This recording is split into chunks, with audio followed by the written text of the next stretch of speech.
So I'm so excited to have you. So before I get to started and talking, let me just say, ladies and gentlemen, spirits, if you are listening and watching, you are listening and tuning into my First Amendment podcast.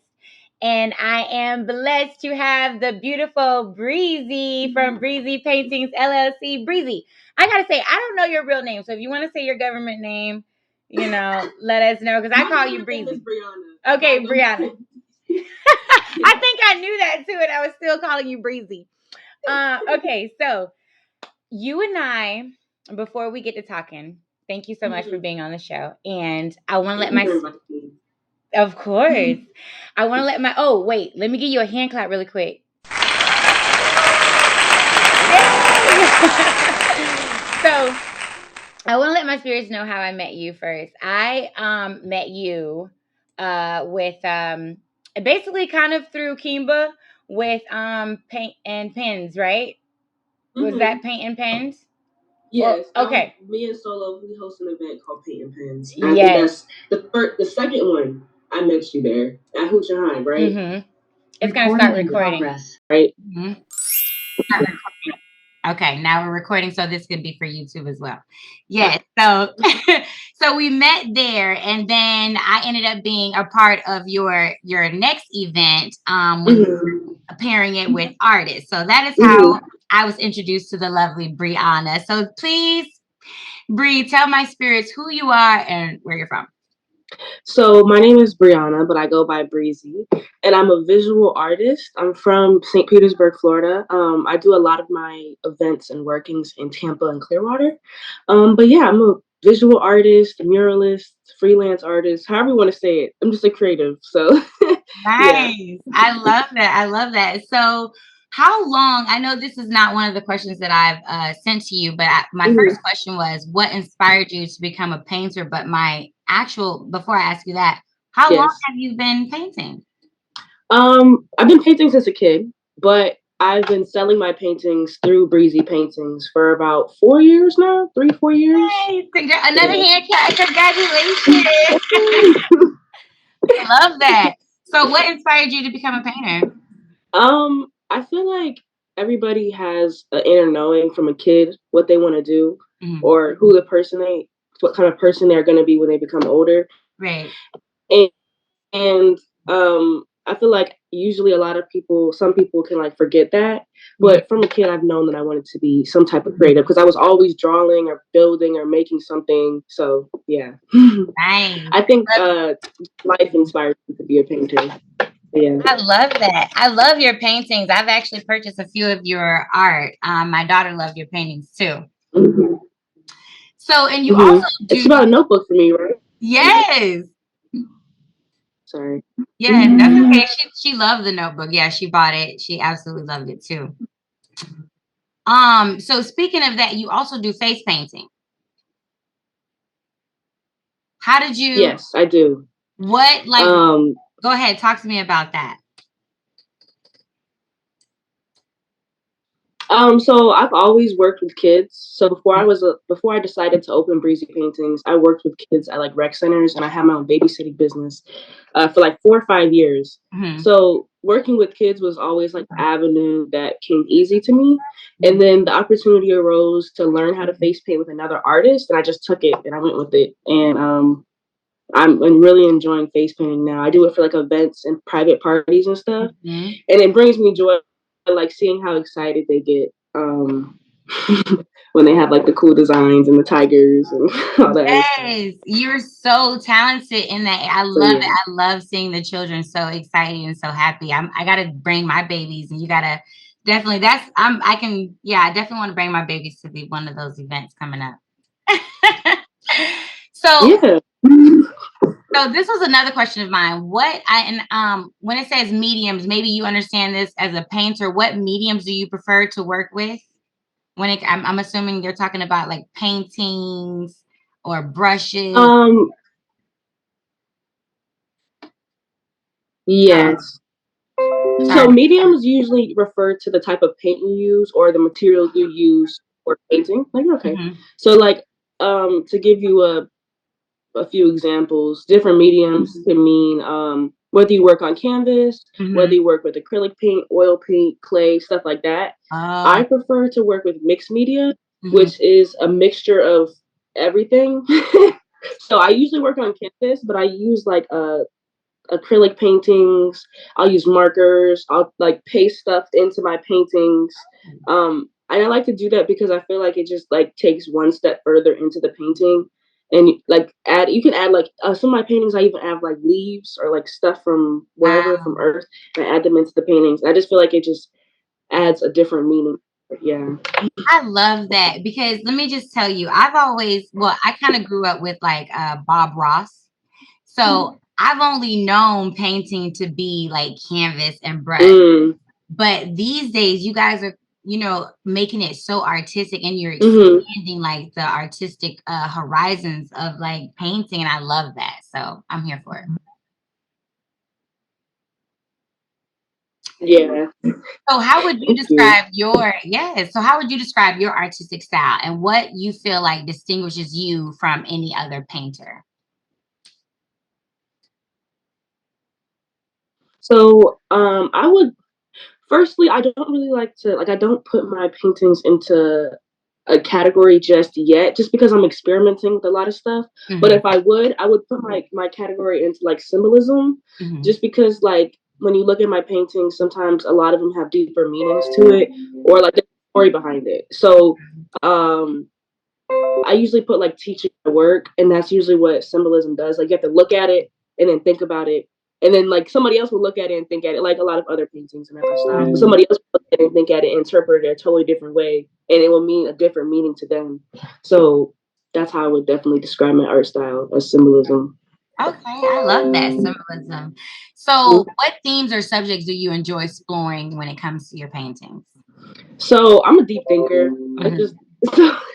I love to like explore consciousness and like spiritual teachings through my paintings. I kind of like my whole intention with being a creative or making paintings is to have somebody look at it and maybe initiate a change within them, whether it's like based off of the spiritual teaching I'm actually putting into my painting, or just to like think of life in a different lens, and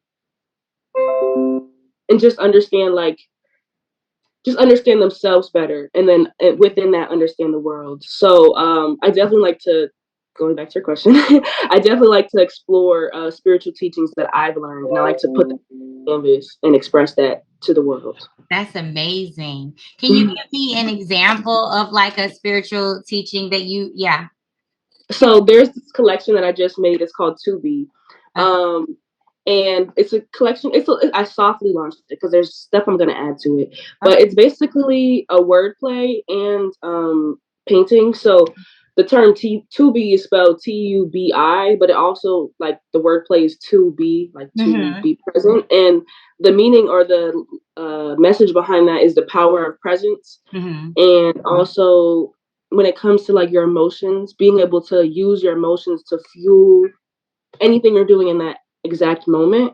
And just this is just like this is how I came to that collection. It was just I came to a point in my life where like I would let my emotions, I would like self-destruct almost. I would let my emotions kind of deter me from being present and being the person I wanted to be.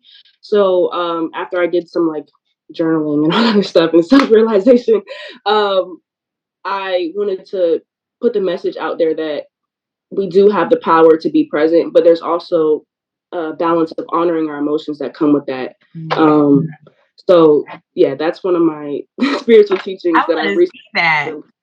And where can you see? Like, where can you see that, or purchase that, or you say you're not done with it, right? Or yes, I launched a few of the paintings, but there's more I'm developing on. You can actually, I have them on my website and I have them on my Instagram. My website is www.Breezy Paintings LLC. My Instagram is @BreezyPaintingsLLC. Yes, and I'm gonna definitely plug that in again at the end, so don't worry. Okay. I got you. Thank so you. I got you. So you say you wanted to show me really quick one of the paintings? Sure. So actually, I want to show you this one. It's called The Second Awakening. It kind of goes into this. So this is a mixed media piece that I was telling you. Wow. Is that like is the flower kind of her face? So yeah, it's like her brain. So it's somebody sitting down, and this is the heart, and this is the brain. So it's Yes. somebody sitting down, like dealing with their emotions almost. But Yes. because of that, they're allowing their heart and their mind to come into one, and they're making like they're creating their reality. Essentially, what this is, like, it's like Wow. yeah. No, I get it. That is beautiful, Bree. I Thank you. love that. And you know Thank you I very love it much. because you add orange too, so it's definitely Yeah. you know I love it. The color.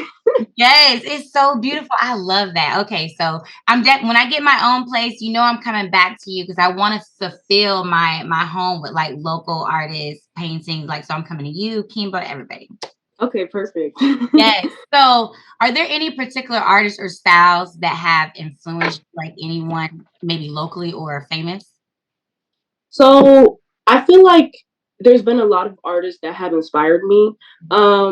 But one thing that I do practice is like when I like something or I see something that I like, I'll take parts of it. Mm, But I don't usually like stay on one artist too long because I feel like it kind of will take away. I'll be trying to mimicking them.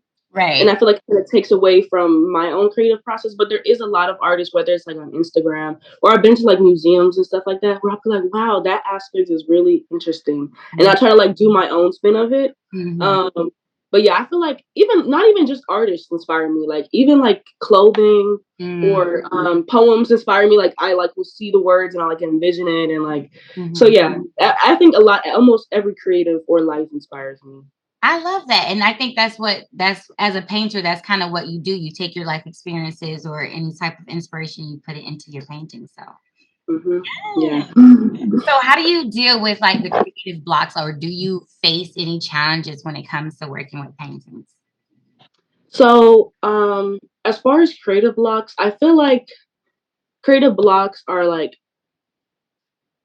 um a direct output of like how you're feeling on the inside. Mm-hmm. So I feel like creative blocks come from you being like not filling your cup enough. Mm-hmm. So a way that I kind of get out of that is I'll call it ugly art, even though it's not Mm-hmm. ugly. But I like just like I'll treat myself like I'm a little kid. Like I'll take myself on a picnic or something, or like a date or like whatever, and I'll just like paint something that doesn't have any meaning to me. Or I'll just like actually I think I have some in here.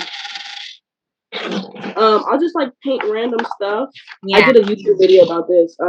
But I'll just like let Okay. things just come out, and it don't Yeah. really I don't really place too much intention on where it's gonna go, and that usually will. If it doesn't happen the first time, I'll do it again, and that usually will inspire me to create a full piece. Nice. So Yeah, you don't really feel like you have struggled with any like blockage or like, man, I can't paint something or I feel like I have, but in a way of like, um, oh, I'm not in the space. I don't have the time to create what I want to create. Not gotcha. necessarily like I don't have the ideas, but it's like I'm not in the space to execute them. That's more of like the creative block that I've experienced. Mm-hmm.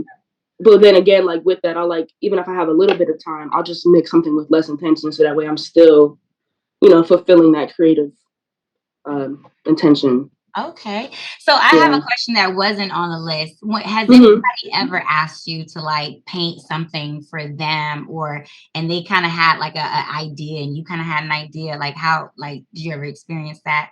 Yes, I have. Especially beginning. I feel like a lot of creatives have that like, Mm-hmm.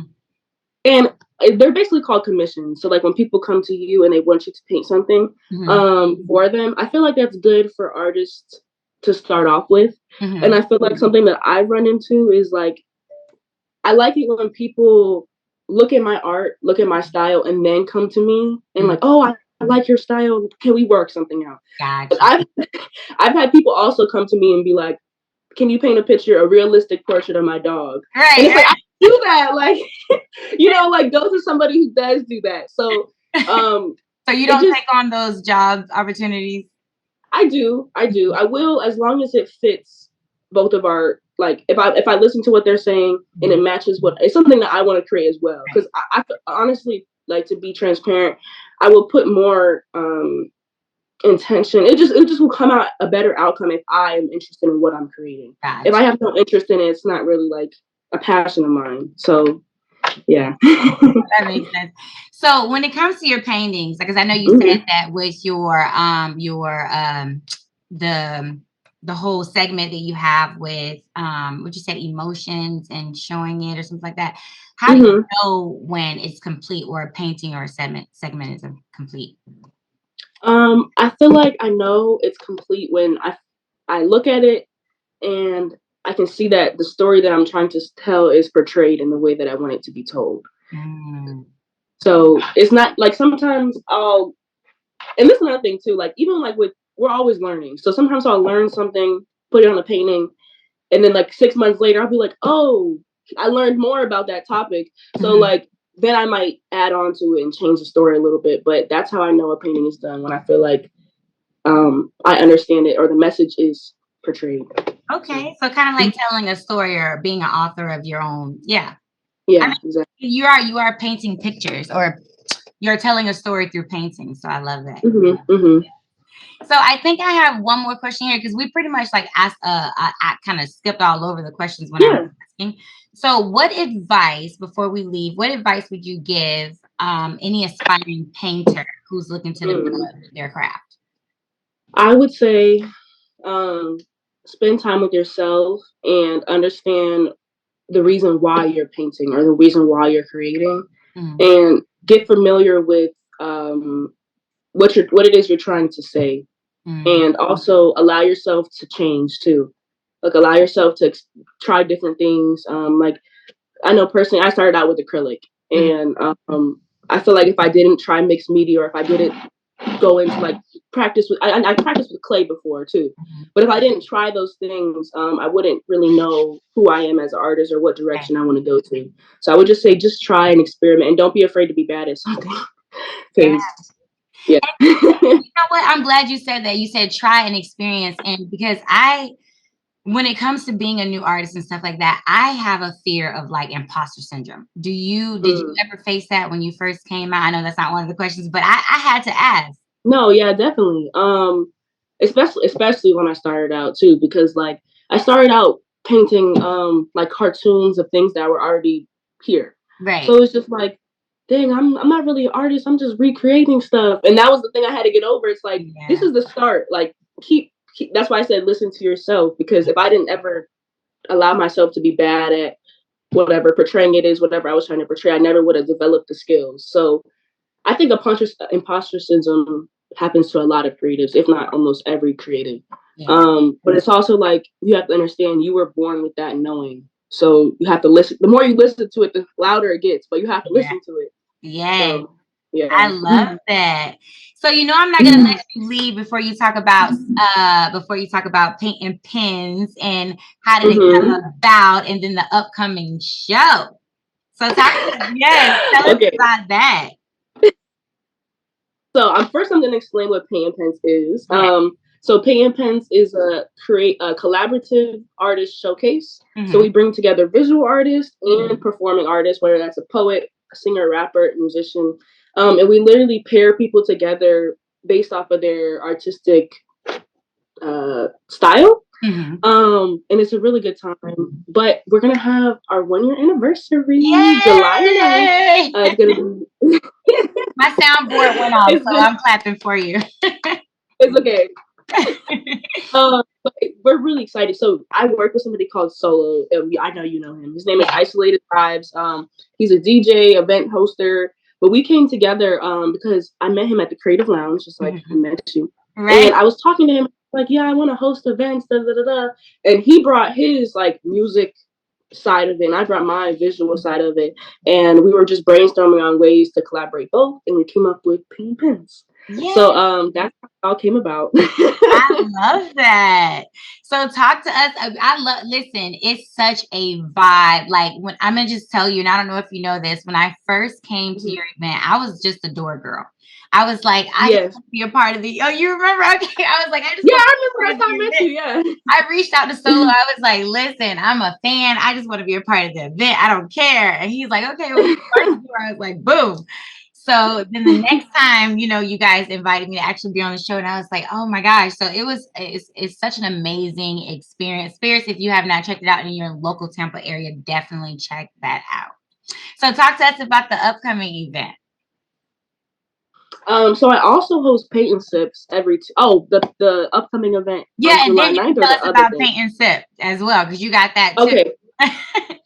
So the upcoming event is going to be our 1 year anniversary. So we're just celebrating everybody who's helped us come this far, and we're also going to be. It's going to be a little bit different this time. We're going to be showcasing everybody's work, and then moving forward, actually after this, we plan on changing locations. So our goal is to have the artists that come be able to showcase their work at least for a week or longer. Oh wow. So it's more of like a showcase exhibit type of style, and we could really highlight every artist, both visual and performance. So Nice. yeah. I love that. Okay, and so right now you can let the spirits know where it's currently being held, which is Hooch and Hive. Yes, Hooch and Hive. It's in Tampa, and right now it's going to be July 9th from 7 to 11. And you can there's an Eventbrite. There's all of the stuff on our social media and stuff like that. So. Yeah. And then tell us about the paint and sip. You are such a busy bee. Yes, Busy so I just started hosting paint and sips actually last week. I'm doing one. Thank you.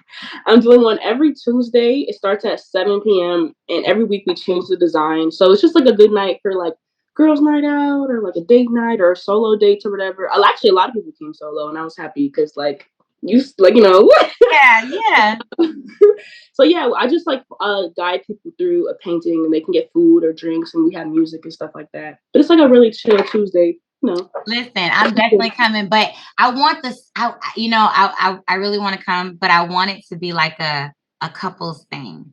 Yeah, Yeah, it could be a couple but thing. I just solo just because Oh, so you don't have like that too. Oh, okay. So it's not like a theme, like one night's couples and then the next night's children. You don't have like a theme. It's just like a whatever. I mean, we do have themes, but actually, I can make a couples. Thank you for putting that idea. I can make a specifically night just for couples, and I would like to do like a painting where they do it painted together. It's like a heart, something cool or whatever. There we go. Great minds. Yes, thank you for that.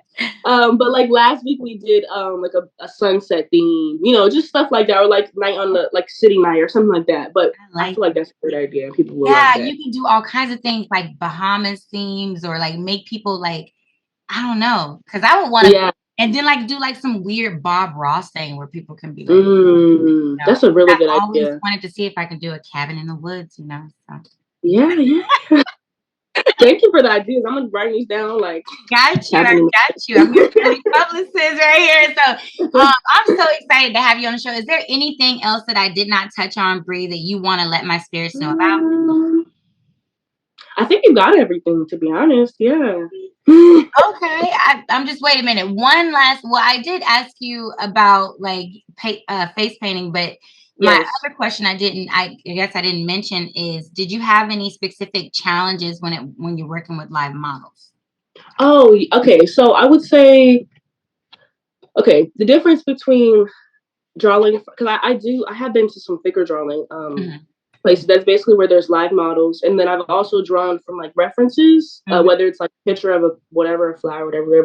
And I say the main difference is when drawing from a live canvas or a live person, you can easily see the shadows, and it's like it's 3D, so it's easier to capture the full essence of it compared to a 2D thing that's flat, whether it's on a screen or a paper. You kind of have to really focus on the shadows or really focus on the dimension. So I like to draw from like life. So like if I go outside or something, or if there's a friend or something around me, but I do use both. But that's just the challenges. It's just easier to see dimension in 3D. That's awesome. Thank you for letting me know that. And thank you for all the tips because like I said, I am not skilled. I believe that I am. I lie to people and say I'm a painter, but I've never really painted before in my life. But I watch a lot of Bob Ross, so I just feel like right. So thank you for educating me and my spirits on that. And then thank you for being on the show. Don't forget to drop your hashtags one more time so we can know where to follow you and where to find paint and sip and paint and Okay, so you can find me on Instagram at Breezy Paintings LLC. Actually, on all social media, so Facebook, TikTok. So paint and sip that, and the paint and pens is on my on my website, www.breezypaintingsllc, and we also have an Instagram specifically for paint and pens. Okay. So it's at paint and pens. Also, if you are a creative that wants to be a part of it, we actually just added an application to our Instagram. So if you go to paint and pens, you could just, it's like 2 minutes. You can fill it out, just say your name, what kind of creative you are, and then we'll put you on the list to be at future paint and pens. Nice. Okay, so I'm writing all of that down as well. Looking for creatives. Awesome, awesome. So I'm definitely gonna put that in the shout out one more time to let you know. Thank you. Yes, thank you. It's been a pleasure talking to you. It's been, I'm glad we came and finally sat down and did this. Now I feel more connected and more closer to you. Okay. Yes, me too. Yes. So I got your back when it comes to any type of PR strategies or whatever. Just let me know. You are officially part of our community. Hey. Well, all right, Miss Lady, you're welcome. Thank you so much for being a part of the show, and I'm gonna let you go. Okay. Have a good day. You too. Bye. I'm still here, and I'm being